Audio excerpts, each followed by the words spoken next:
Autorickshaw শ্রমিক সংঘের এক দিবসীয় সাধারণ সভা অনুষ্ঠিত হয় গোকুলনগর রাস্তার মাথাস্থিত কমিউনিটি হল ঘরে। উক্ত সভায় শ্রমিকদের বিভিন্ন দাবি দেওয়া সহ শ্রমিকদের সুবিধার্থে আলোচনা করা হয়। উক্ত সভায় উপস্থিত ছিলেন ভারতীয় মজদুর সংঘের রাজ্য কমিটির সহসভাপতি অজিত গোস্বামী, গোকুলনগর অটোরিকশা শ্রমিক সংঘের সভাপতি দিলীপ সূত্রধর, সম্পাদক রতন দাশগুপ্ত সহ সমস্ত শ্রমিকরা। আলোচনা করতে গিয়ে সাধারণ সম্পাদক রতন দাশগুপ্ত শ্রমিকদের ঐক্যবদ্ধভাবে কাজ করার পরামর্শ দেন এবং এক প্রকার হুঁশিয়ারি দিয়ে সকল শ্রমিকদের নিয়ম মেনে গাড়ি চলাচল করার জন্য বার্তা পৌঁছান শ্রমিকদের উদ্দেশ্যে।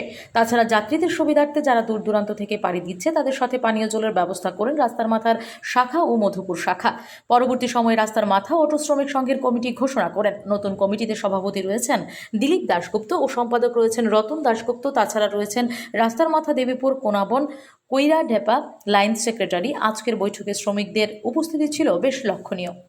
অটোরিকশা শ্রমিক সংঘ রাস্তামাতা শাখার উদ্যোগে একটা সাধারণ সভা আহ্বান করা হয়েছে। সাধারণ সভায় অনেকগুলো সিদ্ধান্ত আজকে নেওয়া হয়েছে।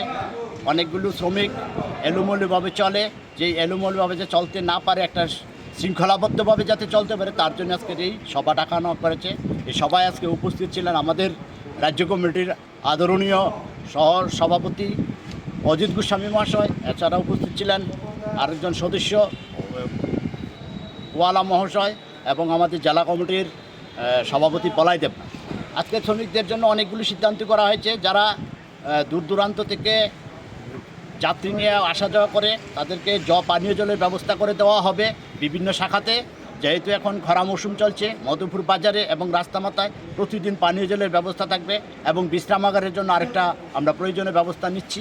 রাস্তামাথায় একটা বিশ্রামাগার আমরা হচ্ছে, সেটার মধ্যে যাতে সুষ্ঠুভাবে থাকতে পারে তার জন্য একটা আমরা পদক্ষেপ নিয়েছি। আর যারা এলোমেলোভাবে যারা গাড়ি চালায় তাদের জন্য একটা শায়েস্তা করার একটা পরিকল্পনা নেওয়া হয়েছে। এই আজকে আমরা সিদ্ধান্ত গ্রহণ করি। Bureau report, S Bharat live 24 hours.